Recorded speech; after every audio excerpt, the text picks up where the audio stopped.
太子殿下袁安在春猎时，一箭射中了一位孤女，孤女正是他那个众人避讳的生母的娘家侄女沈云锦。袁安对沈云锦一见钟情，当场便要娶她为妃。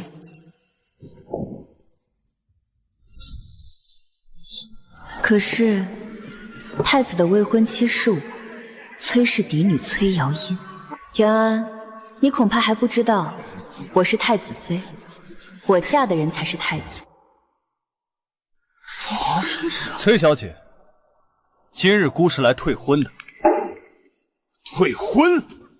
太子殿下当初在陛下面前苦求这门婚事，闹得满城皆知。今日小女诞辰，您带着这个女人上门羞辱我崔家的颜面何在？崔瑶音，你是皇后的侄女，名动京城的嫡女，有大把好男儿可选。云锦却除了嫁给姑，已无退路。你若还有一丝怜悯之心，就该主动退婚。太子的意思是，你坏了这位沈姑娘的清誉，便要拿我崔家的脸面来填这个窟窿。太子表哥，别为了云锦和崔大人起争执。云锦不怕流言，不过一死而已，绝不让表哥难做。我不会让你一个人困于流言蜚语中。崔小姐出身名门，想必不会与云锦争一个男人，你自有大把郎婿可选。如果一定要扒着这门婚事不放，未免有攀附之嫌。还是说，你与京城那些庸俗女人一般，只想要太子妃的？订婚以来，你对姑向来不冷不热，踏青诗会一律不应。既然不满意，退了也罢。殿下，这是登帖，从此你我二人男婚女嫁，各不相干。沈姑娘不必在崔府哭，你觅得好夫婿，天下最尊贵的位置都是你的，不是该高兴吗？崔小姐，我知道我身份没你高贵，我也不是有心抢你夫婿，你不必如此讥讽我。崔小姐退婚退得如此干脆，莫不是早有心上人？姑此举正合了你的心意。今日是你生辰，不如再挑个佳婿，姑必送上重礼，为你添妆。太子疯了吧？为了个来路不明的孤女退婚崔家嫡女？听说那是太子生母娘家的人，围场守卫森严，他怎么进去被射中的？嘘，太子的出身是禁忌，那是位卑贱的宫女。袁安，你恐怕还不知道，我是太子妃，我嫁的人才是太子。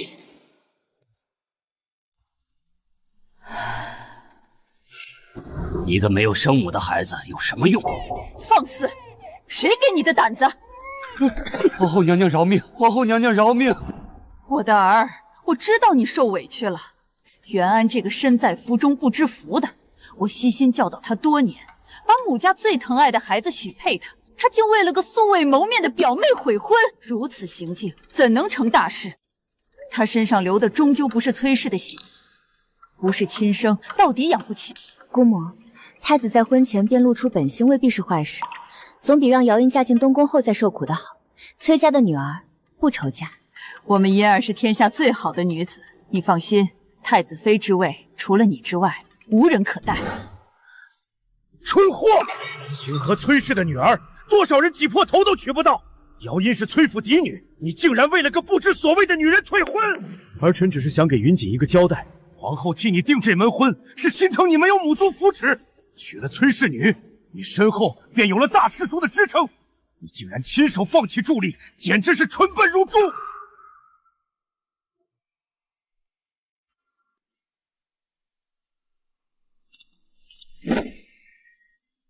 母后，您向来疼爱儿臣，儿臣只想娶一个心爱的女子。儿臣是太子，难道还不能娶一个自己喜欢的人吗？你与瑶音从小一块长大，从前你跪在本宫面前求赐婚时说你心悦她，要与她互相扶持，一生一世一双人。如今却说她并非你心爱的女人。我看那沈云锦是让你忙了心肠。母后，崔瑶音和那些无趣的贵女一样，循规蹈矩，木讷无趣，一点鲜活劲儿都没有。可是云锦不一样，她喜欢笑，喜欢闹，会跳宫中从未跳过的舞，哼唱各种民间小调，她娇媚动人。母后，你只要多了解她，一定会喜欢他的。勾栏。元安，你可知失去崔家的助力，你会失去什么？儿臣知道母后要说江南士族的助力，可儿臣是太子，未来的一国之君，天下都是我的臣民，儿臣何惧之有？儿臣知道母后喜欢瑶音，要不让瑶音当儿臣的侧妃，日后登基，儿臣便封她做贵妃。难道崔家还敢有意见不成？这个数字，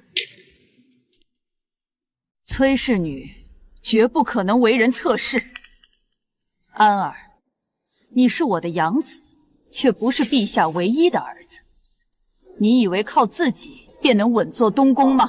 这是自然，儿臣可是未来的天子啊！母后，皇后娘娘，云锦自知身份低微，日后如果崔小姐入了东宫，我一定不与她争宠，待她亲如姐妹，一起侍奉太子表哥。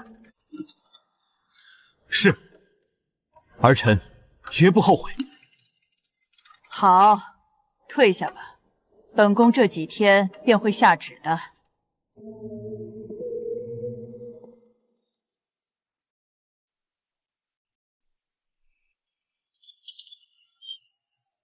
瑶音，昨日是姑冲动了，仔细思量后，确实是姑不该。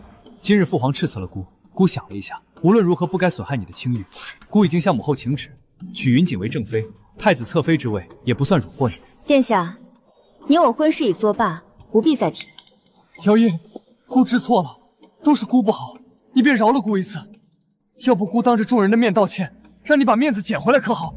殿下请自重，那日殿下金口预言，我们婚约已废，男婚女嫁各不相干，殿下不会忘记了吧？瑶音，你要乖巧温顺才能讨男人喜欢。你我早有婚约，被楚族退过婚的女人，天下何人敢娶？倘若传了出去，岂不是要毁了你终生？这就不劳殿下操心了。崔氏女怎会愁嫁？即便你把嗓子喊破，也多的是王公贵胄登我崔家的门。瑶音，小性子使过了头，就不值得让男人怜惜了。姑会告诉父皇，婚期照旧。他日等你做了姑的侧妃，姑再好好管教你这个性子。这些全都要了，姑要所有人都对你毕恭毕敬。早晚有一天，你会成为全天下最尊贵的女人。殿下真是至情至性之人啊！为了真爱不惜违抗圣命，弃崔氏女如婢女，当真是感天动地啊！姑只心悦你，日后你便是姑的皇后，母仪天下。到那时，区区崔氏女也只能跪在你脚下服侍你。太子表哥，你真的要为云锦放弃崔小姐吗？她是崔氏嫡女，皇后娘娘的亲侄女，她比我更适合做太子妃。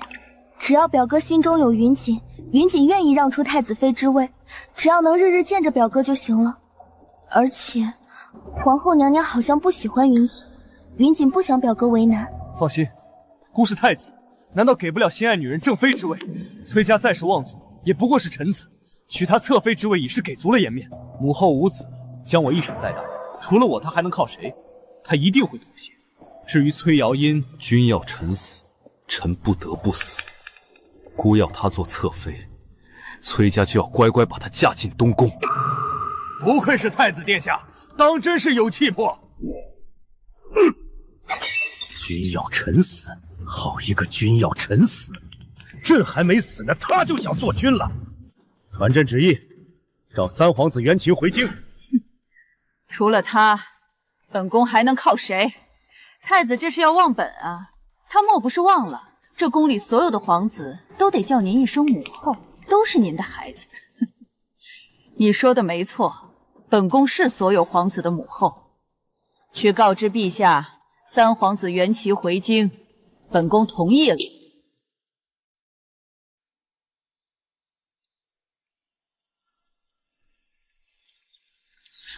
听说了吗？太子为了个孤女，把崔小姐给蹬了。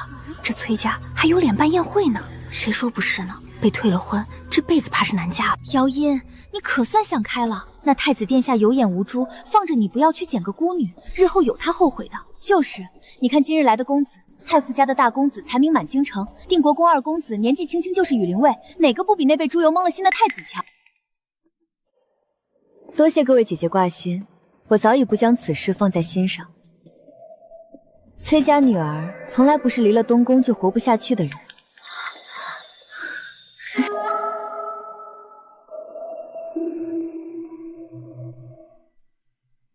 只要我婴儿点头，这京城的良人由得我们挑。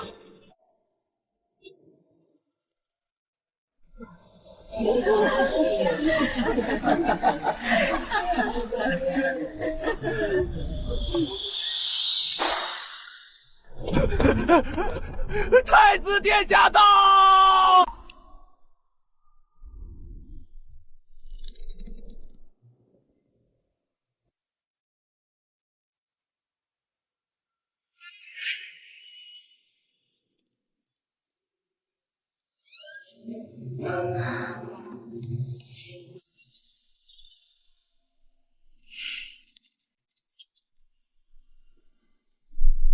姚音的赏花宴，姑岂能不来？你可是恼了我，连帖子都没送到东宫。本太子不请自来，算是给姚音妹妹赔礼，你可别再恼。太子殿下驾临，臣妇有失远迎。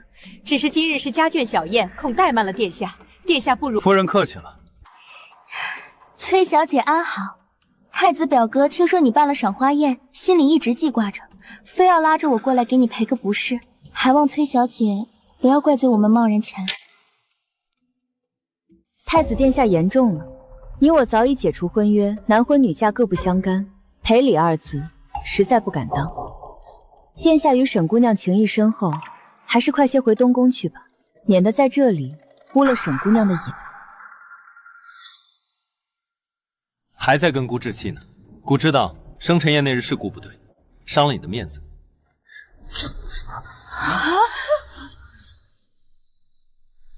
殿下请自重。姚音只是臣女，与殿下早已无任何瓜葛，岂能受殿下如此举动？传出去，不仅损了殿下的名声，也污了臣女的清誉。他一定是在吃醋。好了，别闹了，不过是一枝花而已。你素来喜欢牡丹，这园子里的瑶皇，也就这一枝配得上你。殿下不必了，听闻东宫婚期将至。姚音在这里祝太子殿下与沈姑娘百年好合，早生贵子。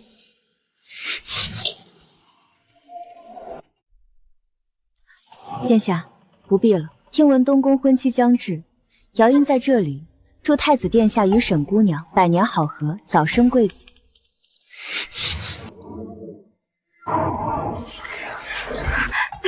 太子表哥，你别这样。崔小姐看来是真的生我们的气了，都怪我，要不是我，你和崔小姐也不会闹成这样。要不我们还是先回去吧，别在这里惹崔小姐不快了。生气？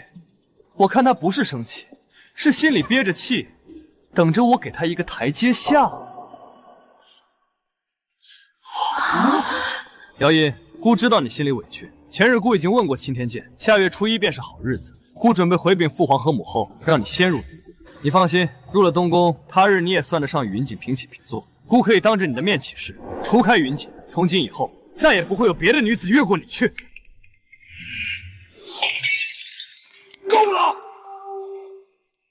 清河崔氏的女儿绝不为妾。疯了！太子殿下是真的疯了！清河崔氏这样的顶级门阀，从来只有做正妻的道理，绝无给人做侧室的可能。更何况崔瑶音原本是名正言顺的太子妃，如今袁安为了一个孤女退婚，竟还反过来要做侧妃，这哪里是恩赐，这是把崔家100年的脸面狠狠踩在地上碾！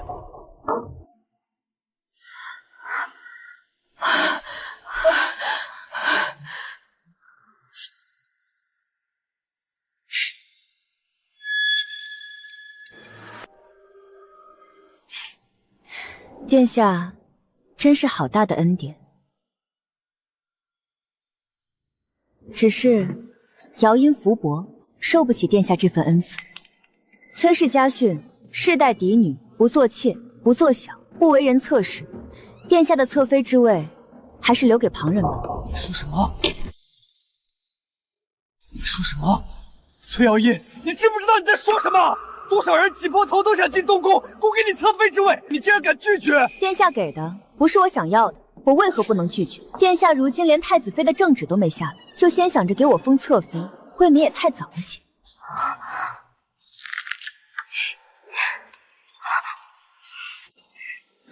崔小姐，你别怪太子表哥，他也是真心为你好。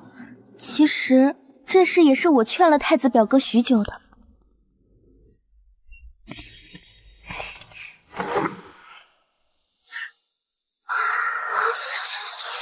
崔小姐，你看，这是我特意让锦绣坊赶制的嫁衣。我知道你是名门贵女，特意选了最好的云锦，上面的宝石也是太子表哥特意寻给我的，我都让绣娘绣上去了，漂亮极了。虽然姐姐不能穿太子妃的正红服制，但我想着总归是要入东宫的，嫁衣不能马虎。太子表哥说了，等你入宫，除了我，就属你最尊贵，这嫁衣配得上你。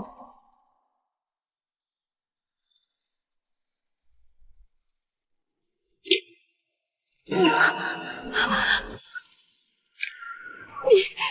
放肆！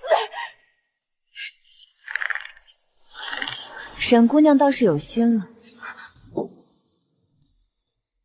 只是太子即将娶妻，东宫也该找个靠谱的嬷嬷，好好教导一下未来太子妃的规矩礼仪，省得她出门在外，什么该说什么不该说都分不清楚。自古婚姻之事，父母之命，媒妁之言。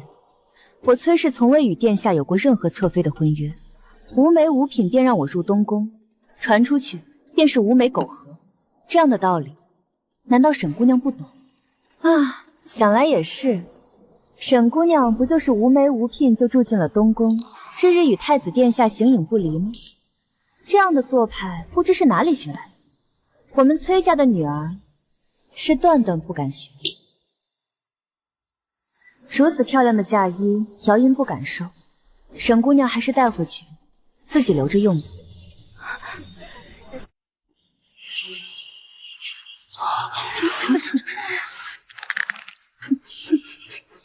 你放肆！我是未来的太子妃，你不过是个被太子退了婚的弃妇，竟敢对我如此不敬！未来的太子妃，敢问沈姑娘，可有陛下的圣旨？明明白白的写着立你为太子妃，可有礼部的册封文书昭告天下？既然没有圣旨，没有册封，天下人也不知太子已娶妃，那沈姑娘就该低调收敛一些，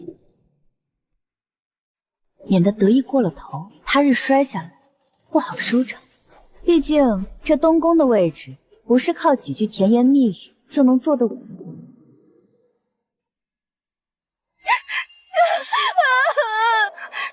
表哥，云锦没有这个意思，我真的只是好意。我想着日后在东宫能和崔姑娘做好姐妹，可崔姑娘说我无媒苟合，说我不懂规矩。表哥，我知道我出身卑微，配不上你，更不配和崔小姐相提并论。要是我死了，就不会有这么多事了。表哥，我不做这个太子妃了，我只想陪在你身边，哪怕做个丫鬟奴婢都行。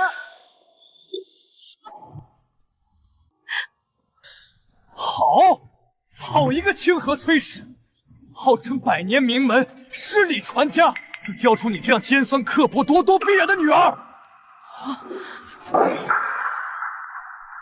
太子殿下，小女所言句句都在规矩之内，何错之有？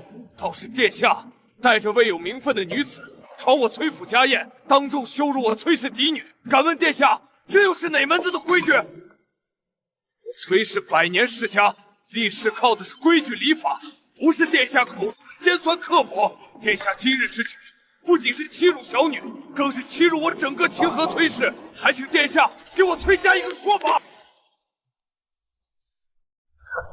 说法？姑给你们崔家的脸面已经够多了。姑许崔瑶音入东宫做侧妃，已是天大的荣宠。你们不感恩戴德也就罢了，还敢当众羞辱我的人。既然你们崔家如此不识抬举，那也不必给你们留什么颜面了。来人，把崔姑娘给姑带回东宫，今晚就安排洞房。明日本宫请全京城的人喝瑶音入东宫的喜酒，姑倒要看看谁敢说半个不字。是。袁安，你敢？这里是我清河崔府，不是你东宫。你敢在我崔府动我的女儿，我今日就算是拼了这条老命，也绝不会让你得逞。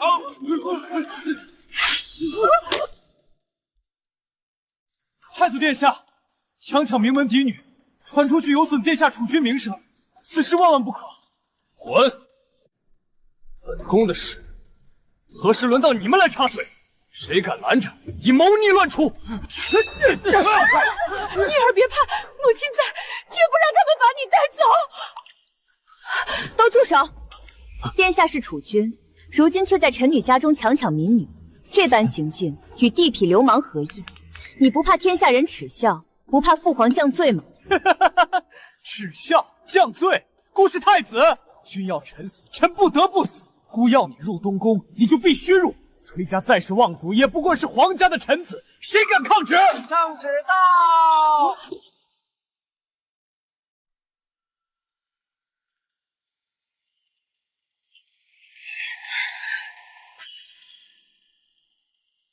听见了吗？圣旨到了，一定是母后答应了，替姑向父皇求来了赐婚的旨意。姚音，这下好，有陛下的圣旨赐婚，全了崔家的面子，这下你们总该无话可说了吧？姑就说你终究是要嫁给我。恭喜太子表哥，终于得偿所愿了。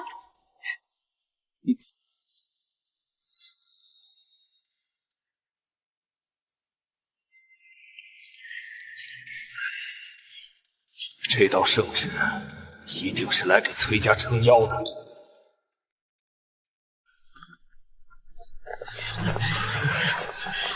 李公公，辛苦你跑一趟。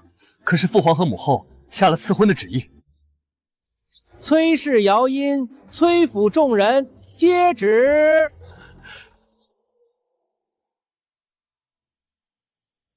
奉天承运，皇帝诏曰：自有清河崔氏嫡女姚音，贤与李杜殊甚友谊，皇三子元吉骁勇善战，护国有功，二人堪称天作之合。特将崔氏姚音许配于三皇子元乾为正妃，着钦天监择定吉日举行大婚，布告天下，详使闻之。钦此。什么？三皇子妃？什么？三皇子妃？不可能，这绝对不可能！姑明明和母后说过，要娶姚音做侧妃，皇兄怎么能抢姑的女人？李公公，你是不是念错了？太子殿下，这是陛下亲笔写下的圣旨，小的只是奉旨宣旨。殿下这般言语，可是对陛下的旨意有异议，您可要慎言啊！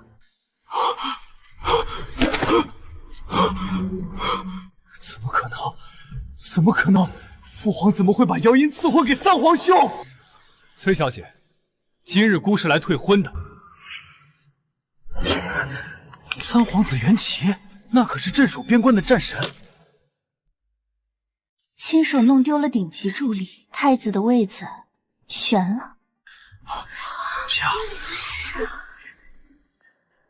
臣女崔瑶音接旨，谢主隆恩，吾皇万岁万岁万万岁！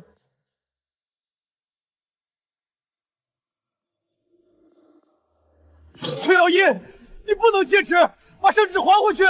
姑这就回宫去找父皇说清楚，你是姑的，你此生只能嫁给姑。太子殿下，这般抓着我的未婚妻是为何？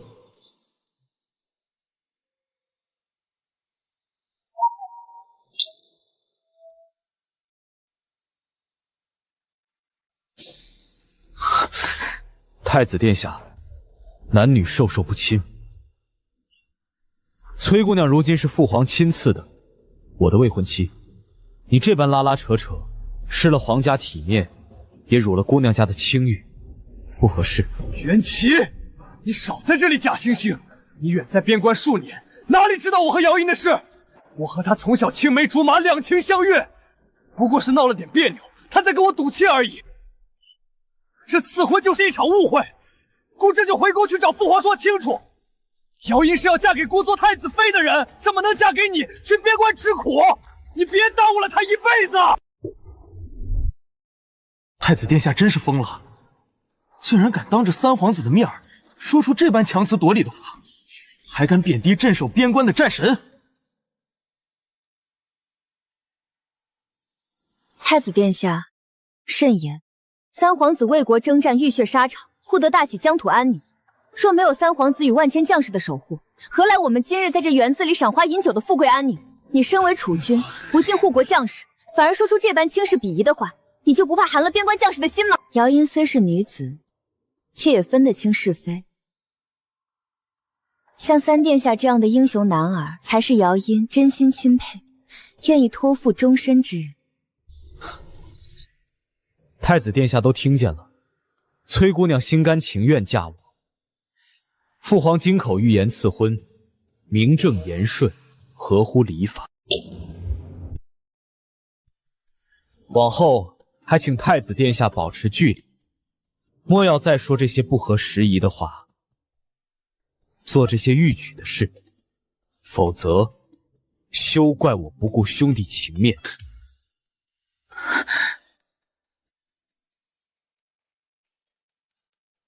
太子这次是彻底栽了，丢了崔家，还亲手把助理推给对手，这储君之位悬了。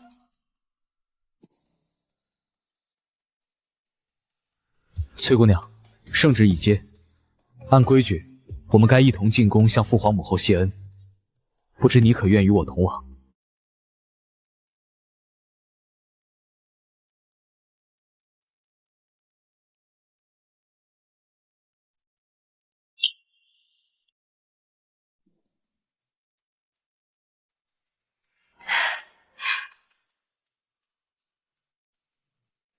岳父岳母放心，我定会护好瑶音，绝不让她受半分委屈。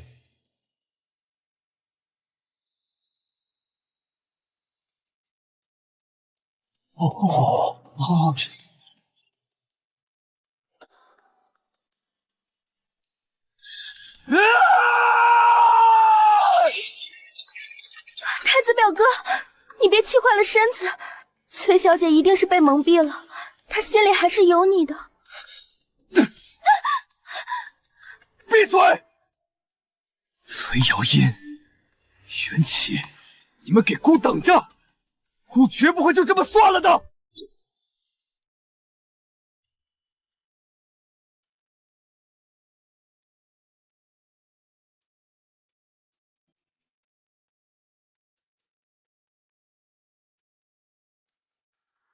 儿臣见过母后，母后千岁千岁，千千岁。臣女见过母后，母后千岁千岁，千千岁。快起来，快起来，地上凉，仔细伤了身子。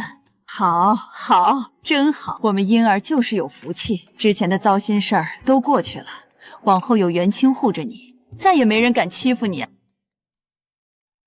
元琪，你是我看着长大的，你母妃当年把你托付给我，我一直记在心里。如今我把我最疼爱的侄女交给你了，你可不能辜负了她，更不能让她受半分委屈。母后放心，儿臣此生定以真心待瑶音，护她周全，绝不负她。若为此事，天诛地灭。陛下驾到！呵，不错，几年未见，身子骨更硬朗了，边关的苦没白吃。参见父皇，为国戍边是儿臣本分，不敢称苦。哼，瑶音，你是个好孩子，之前受了委屈，朕给你选的这门亲事，可还满意？回陛下，臣女十分满意，谢父皇隆恩。让秦天剑尽快择定吉日，务必把三皇子的大婚办得风风光光、体体面面。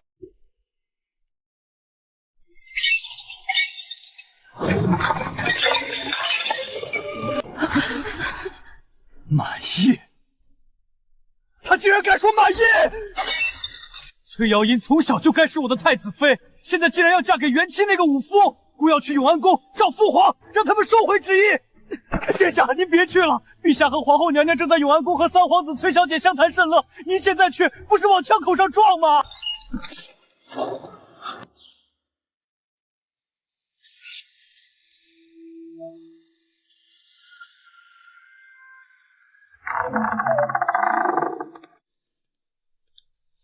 嬷嬷，我是真心向母后赔罪的，求你让我见见他。那太子退婚崔家，本以为是崔小姐折了意，谁曾想圣旨一下，崔小姐摇身一变成了三皇子正妃。那三皇子元齐可是咱们大齐的战神啊，外府家握着一半兵权，如今又娶了文臣之首的崔家。太子这回是亲手把皇位送人喽。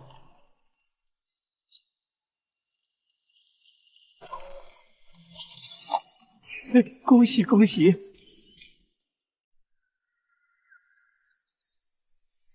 你看，这世间的人情冷暖就是这般现实。之前他们看我们崔家失了东宫的靠山，都躲着我们。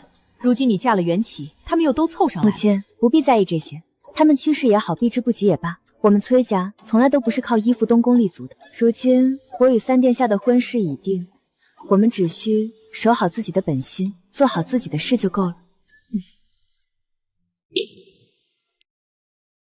太子殿下，娘娘说，您若真心悔过，就该回东宫思过，学学怎么做储君，而不是跪在这里做无用功。殿下，娘娘养您10几年，教您读书，为您铺路，把母家最好的姑娘许给您。可您呢？您为一个来路不明的女子羞辱崔家，顶撞陛下。娘娘给过您无数次机会，是您自己放弃了。娘娘还说，您身上流的终究不是崔氏的血，不是自己亲生的，到底是养不熟的。往后你好自为之吧。养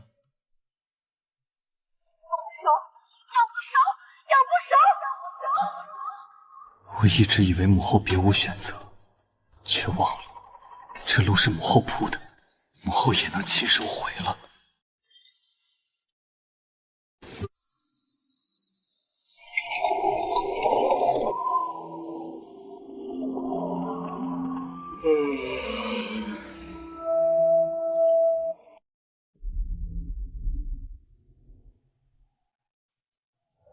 你们是瞎了眼吗？这种破烂料子也敢拿来给我？我可是未来的太子妃！沈姑娘恕罪，珠宝楼和锦绣房说好料子都紧着永安宫供废了，这已经是最好的了。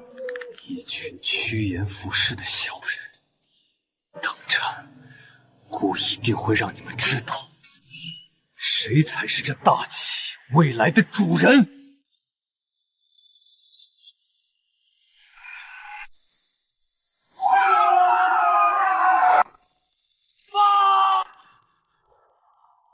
江南灾情如火，流民百万，谁能替朕去江南主持大局？陛下，臣以为三皇子元征常年镇守边关，处事果决，有担当，得民心，正是前往江南赈灾的最佳人选。陛下圣鉴，三殿下英勇卓绝，实为最佳人选。父皇，儿臣请命，愿前往江南赈灾，安抚灾民。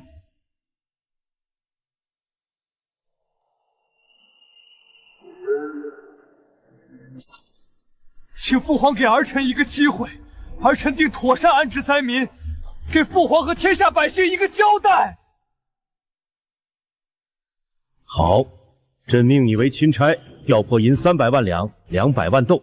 元安，你记住，这是朕给你最后一次机会，办不好，就别怪朕不念父子情分。儿臣领旨，谢父皇隆恩。太子强闯崔府，目无礼法；太子挪用公款，铺张浪费；太子言语悖逆，目无君上。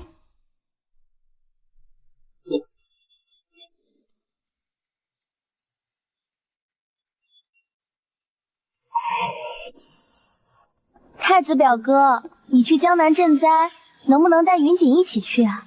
我长这么大还没去过江南呢，听说那里风景可美了，还有好多好吃好玩的。好，带你去，表哥带你去江南游山玩水，看遍江南美景。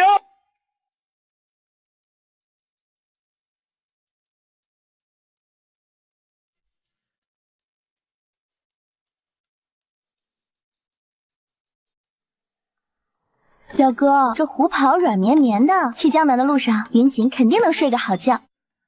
只要云锦喜欢，就算你要天上的星星，姑也给你摘下来。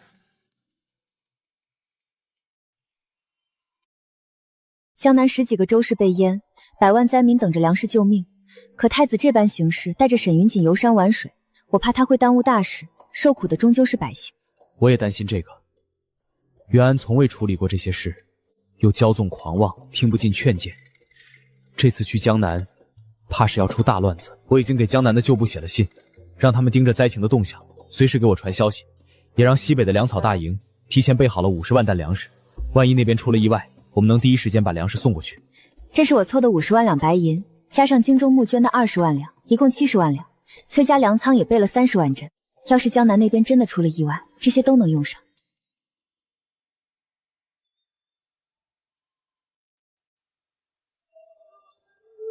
姚音，谢谢你，有你在，真好。这不只是我的事，江南百姓也是大齐子民，我们不能眼睁睁看他们受苦。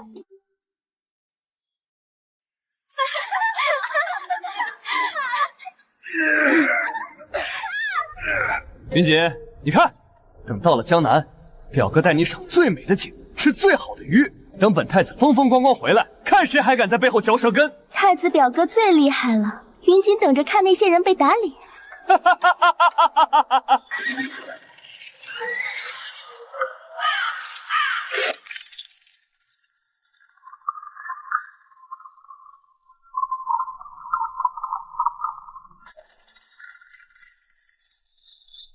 这么大的声势，哪里像是去赈灾的，倒像是皇帝出巡。殿下，您是去江南赈灾的，不是去游玩的。如今江南的百姓正在水深火热之中，等着粮食救命。您这般铺张浪费，传出去怕是会惹来非议呀。慌什么？不过是一点水患而已，有什么大不了的？可是殿下，赈灾章程、粮食调拨，您还没看过一眼啊！万一出事，本太子亲自去了，难道还解决不了？等姑到了江南，随便安抚2句，把粮食一发，这事儿就成了。父皇只会嘉奖姑，谁敢说半句闲话？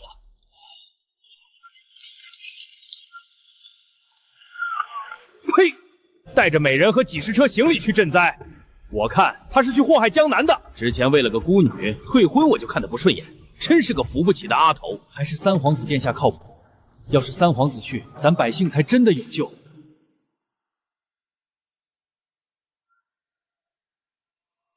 怎么了？还在担心江南的灾情？太子表哥，这外面的风景可真好看，比东宫有意思多了。那是自然，等到了江南，表哥带你去游西湖、逛秦淮，看遍美景。那赈灾的事怎么办啊？父皇让您安抚灾民，我们若是只顾着玩，会不会耽误事啊？怕什么？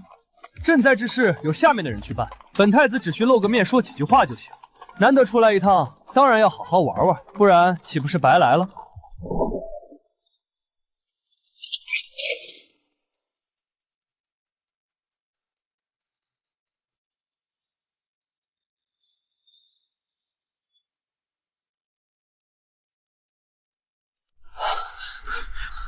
殿下，不能再耽误了，江南百万灾民在等粮食救命啊！求殿下快些赶路。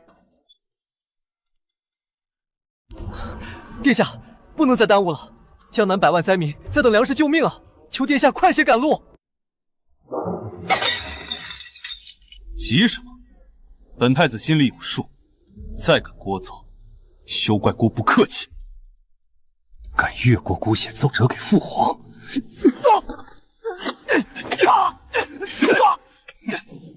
拉下去，点去喂马，我看谁还敢多嘴。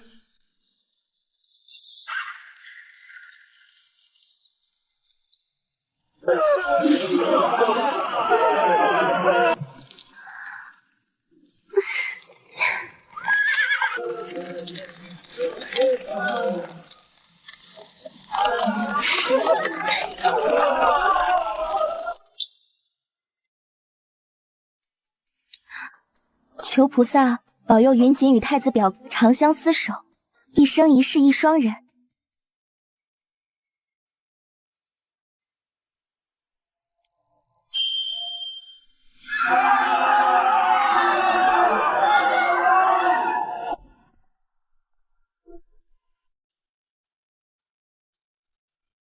殿下，路遇大雨，行程太慢，粮全发没了，银子大半都被支取置办行装和游玩，剩下的根本买不到粮了。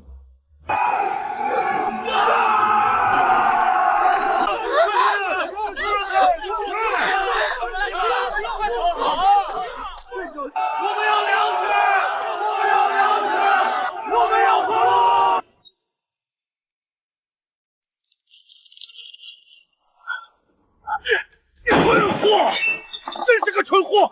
带着女人游山玩水，视人命如无物。这样的人怎配做储君？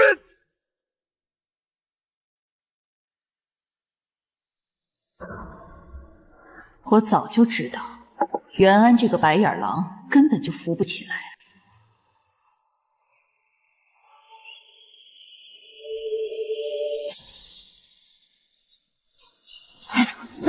殿下，安秦府堤坝全垮了，几十万百姓被困水中，已经开始饿死人了。求你快去安秦府吧！滚！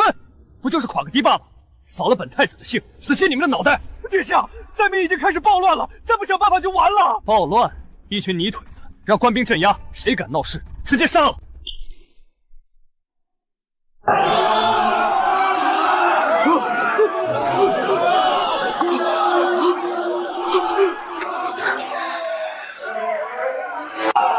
官兵呢？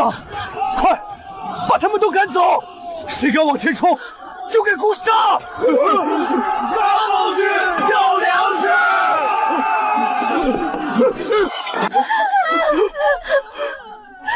不能让倾城知道。我想知道，要把奏折拦下来。对，推给地方官，是他们办事不力。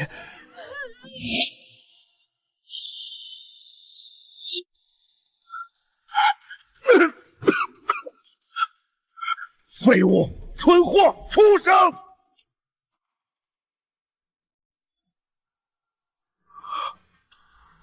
朕竟把江山社稷交到这样一个畜生手里，他视人命如草芥，怎么配做朕的儿子？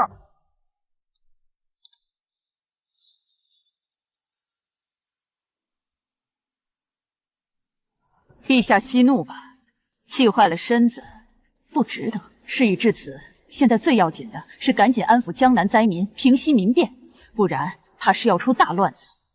你说的对，现在必须立刻派人去江南收拾这个烂摊子。可是派谁去？陛下，三皇子袁琴宫外求见。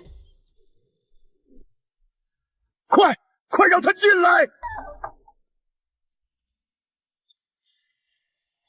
儿臣见过父皇母后。袁琴，袁安那个蠢货把江南搞得一塌糊涂，现在只有你能收拾这个烂摊子。你可愿替父皇走这一趟？回父皇，儿臣今日前来正是为此。江南灾情紧急，儿臣愿领命，定不负父皇所托，护我大齐子民周全。好，朕封你为镇南大将军，总领江南赈灾，谁敢违抗，先斩后奏。只是袁安把粮食银两全挥霍了，你打算如何解决粮草？圣上，粮草的事您不必担心，臣女早已料到太子殿下此行怕是会出意外。这是我凑的70万两白银及崔家备好的30万吨粮食。此外，三殿下已调动西北粮草大营，50万担粮食已在路上，足够解燃眉之急。好啊，朕有你们这样的孩子是朕的福气。比起袁安那个蠢货，你们强上100倍1000倍。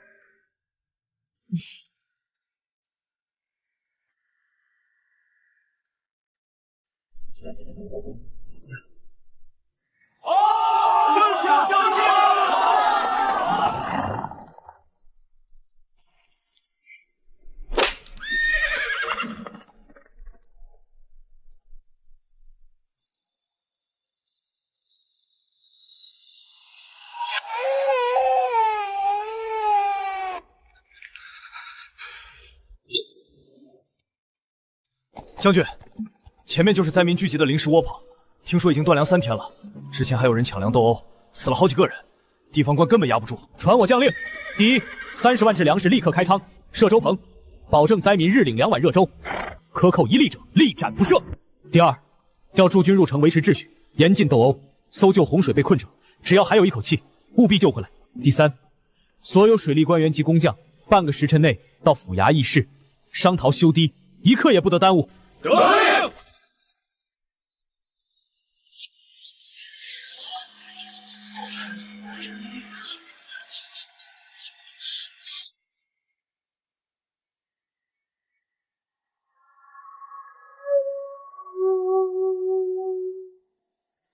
各位父老乡亲，我是三皇子元齐。我知道大家受了苦，是朝廷来晚了，是之前的人辜负了大家的信任。我元齐今日保证，有我在，绝不让大家再饿肚子。我会留在这里，和大家一起修好堤坝，重建家园，直到大家都能安稳度日。若违此事，天诛地灭。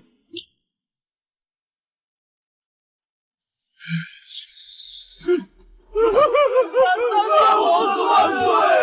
青天大老爷！百姓们绝望的眼神里，终于重新燃起了希望。元齐这个武夫，竟敢抢姑的风头！太子表哥，你别生气，他不过是运气好，等风头过了，功劳还是你的，毕竟你才是父皇亲封的钦差。说得对，姑才是钦差。元齐就算做的再多，也不过是给姑打工的。等回京之后，所有的功劳都是姑的。哎呦哎呦哎呦哎呦！你看，王爷这里，这百姓尚在受难，本王若食肉，如何对得起这身衣服？是啊，殿下如此，我等愿捐出4两，助殿下赈灾。不过短短10几天，堤坝就修好了，洪水退了下去，灾民们都领到了粮食，有了临时的住处，混乱的江南彻底安定了下来。元齐那个武夫，我以为他要手忙脚乱几个月，没成想他竟敢抢姑的风头。太子表哥，咱们不能再待在这儿了，万一他回京在父皇面前告状，不如咱们现在就启程，抢在他前头把功劳揽过来。对，姑才是父皇亲封的钦差，这事不管是谁办的，功劳都该记在姑的头上。有了这个，父皇只会龙颜大悦，不仅不怪罪，还会嘉奖。元巡那个武夫，就算说破大天，也没人信他。表哥英明，回京之后，您依旧是那个爱民如子的储君。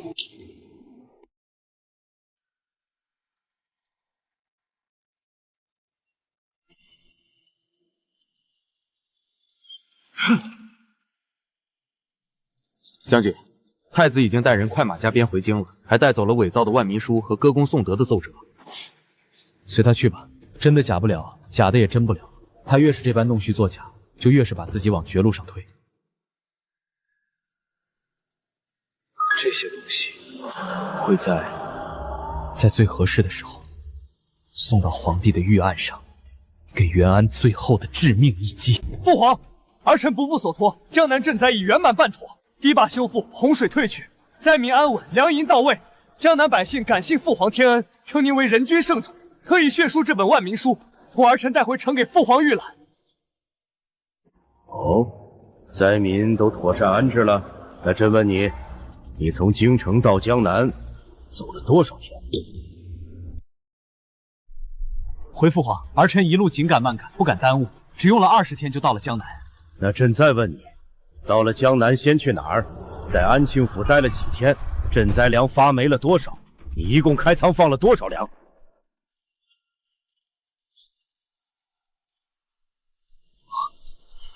什么？答不上来了？连最基本的事都答不上来，你也敢在朕面前邀功？元安，你好大的胆子，竟敢欺君罔上，伪造万民书欺骗朕！你真当朕老了瞎了，什么都不知道吗？父皇饶命，儿臣知错了，儿臣不是有意欺瞒的，是下面的官员，是那些江南官吏合伙骗了儿臣。到了现在你还不知悔改，你自己带着女人游山玩水，耽误行程，导致100万担赈灾粮全部发霉，你敢说这也是下面官员的错？你延误行程，导致13000名百姓活活饿死，激起民愤，你临阵脱逃，躲在扬州城里不敢出来，这也是下面官员的错。挥霍赈灾银两，几十万两白银花在吃喝玩乐上，导致灾民无钱安置，这也是下面官员的错。你自己看看，这些都是江南送回来的奏折，还有灾民们按着手印的血书，你自己好好看看，在江南做的那些好事。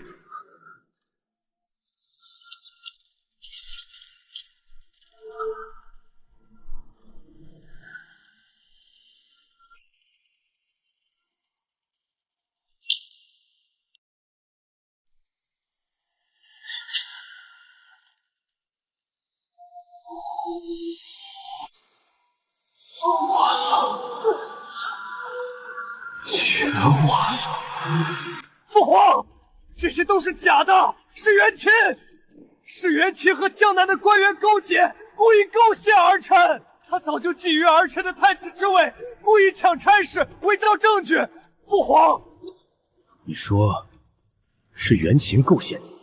袁琴是朕派去的，杨氏是姚音和崔家凑的，他与灾民同吃同住，修敌救命。江南家家户户供着他的长生牌板，他在江南舍生忘死，你躲在扬州吃喝玩乐，闯下大祸，竟还有脸倒打一耙？袁安，朕以前只觉得你蠢，没想到你不仅蠢，还坏到了骨子里。滚！立刻滚回东宫！从今日起禁足3个月，无诏不得出。好好想想，你到底做错了什么？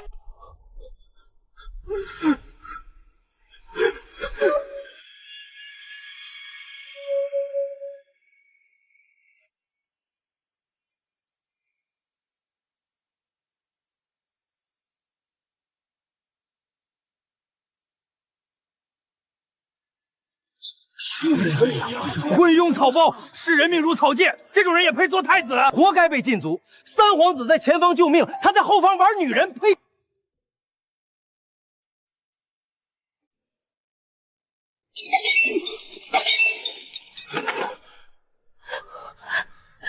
袁琪、崔瑶音都是你们！要不是你们，姑怎么会落到今天这个地步？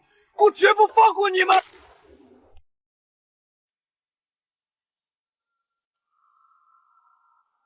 特加封崔氏姚音为淮安县主，10亿500户，赏黄金1000两，锦缎1000匹。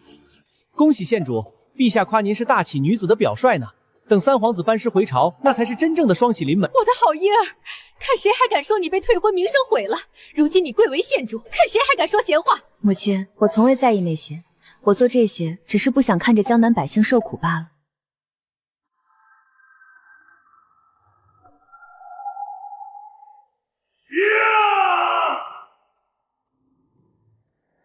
袁安、沈云锦，你们终究只是我路上的尘埃。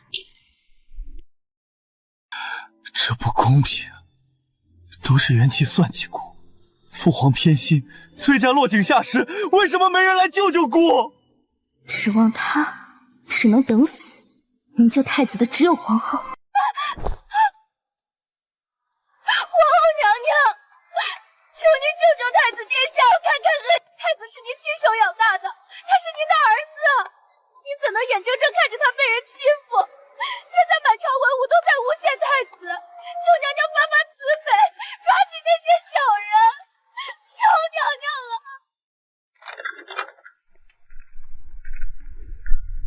沈姑娘，娘娘让你进去。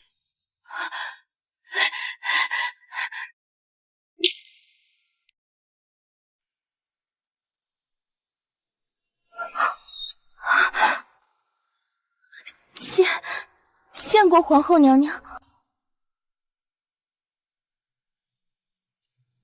你刚才在宫门外喊得那么大声，是想让全天下的人都知道本宫养的太子闯了滔天大祸，需要你一个来路不明的女子跪在本宫门前求情吗？民女不敢，民女只是心疼太子殿下，想要求娘娘救救他。心疼太子落到今天这个地步，有一半的责任都在你身上。若不是你撺掇着他一路游山玩水，上山许愿，耽误了赈灾的行程，他怎么会闯下这么大的祸？怎么会害死13000条人命？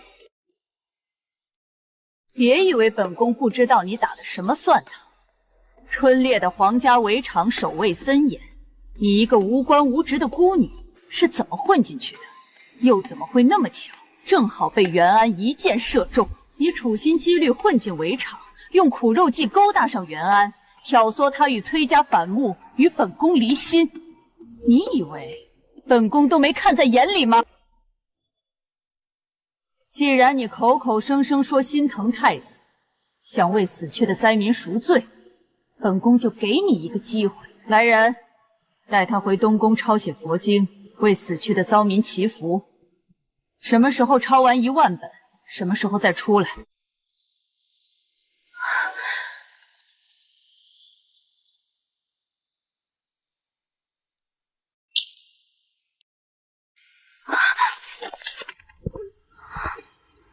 10000本，抄不完的，这是要我的命。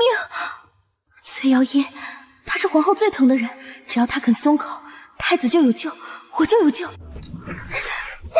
走开！哪来的疯婆子？也不看看这是什么地方！崔小姐，县主，我有要事求见。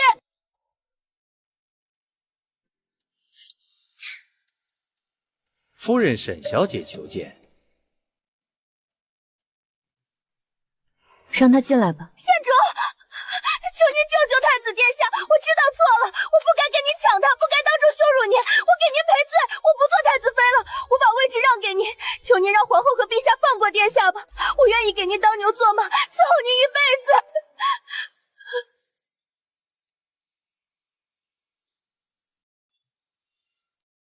怎么，当初炫耀侧妃嫁衣的威风，如今太子妃的位置已经不想要了？我不要了，我什么都不要了。嫁给袁安，他也配？他在我眼里不过是个昏聩无能、视人命如草芥的废物。你当城堡，我崔瑶音根本不稀罕。他害死13000条性命，千刀万剐也抵不了罪。你既爱他，便回东宫好唱你的佛经，少来我面前摇尾乞怜。来人，把他扔出去，从此不许他再踏进崔府半步。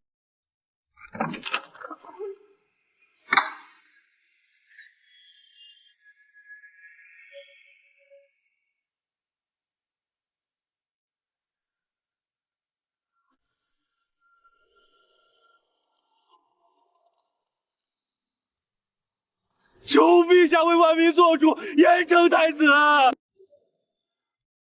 视万民如草孽，这等畜生怎配做储君？废了太子，否则百姓无活路！袁安，你终究是把这江山、民心、父子情分全毁了。袁安是你养了10几年的孩子，朕想问问你的意思。他为了一个女人背弃婚约，羞辱臣妾母家，视百姓性命如无物。这样的人不配做储君，更不配做本宫的儿子。废不废他，不是臣妾说了算，是民心说了算，是江山社稷说了算。陛下为了大齐的江山，为了天下的百姓，该怎么做就怎么做吧，臣妾没有任何意见。袁安无爱民之心，无储君之量。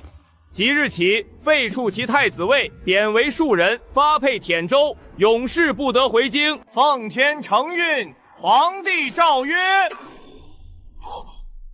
不可能！父皇，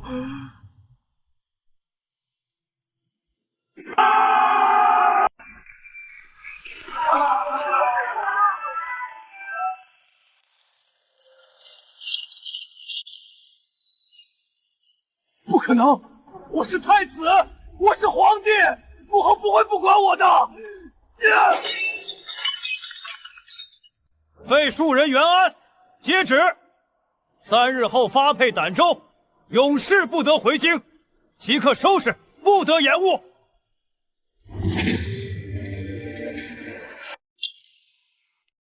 母后，儿臣定会一辈子对瑶音好。娶了崔氏，你的储君之位稳如泰山。姑是太子，不需要崔家助力。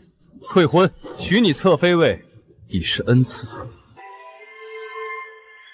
放弃了嫡妻，放弃了崔家，我到底干了什么？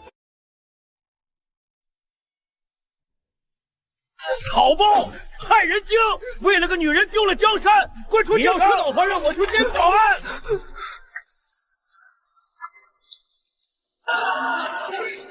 一见钟情，知情知性，原来全是笑话。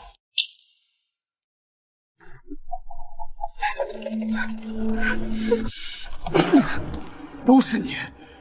要不是你这个贱人，姑怎么会落到这般地步？你现在怪我？当初是谁哭着喊着要娶我？是谁不听圣上劝告，一意孤行？你自己愚蠢无能，闯下大祸，如今反怪到我头上了。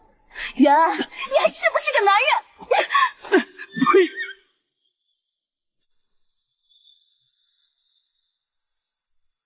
草包太子，还我爹娘命来！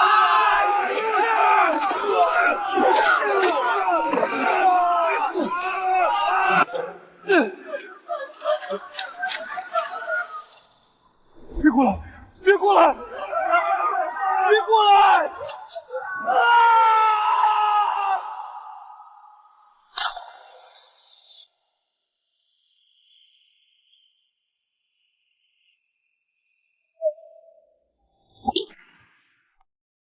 好了，他意图对陛下不利。本宫养了他10几年，给了他一条活路，是他自己把路走死了。传旨：沈云锦挑唆储君，间接害死万民，送往慈云寺抄写佛经13000遍，少抄1遍，永世不得出寺。太子妃，我是未来的皇后。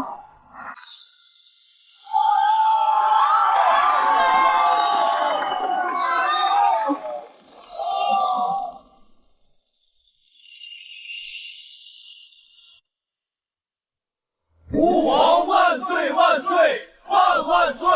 皇后娘娘千岁千岁千岁！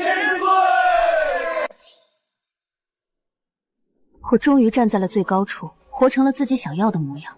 而那个曾经为了孤女退婚，最终毁封了的前太子，早已化作了一抔黄土，被世人彻底遗忘。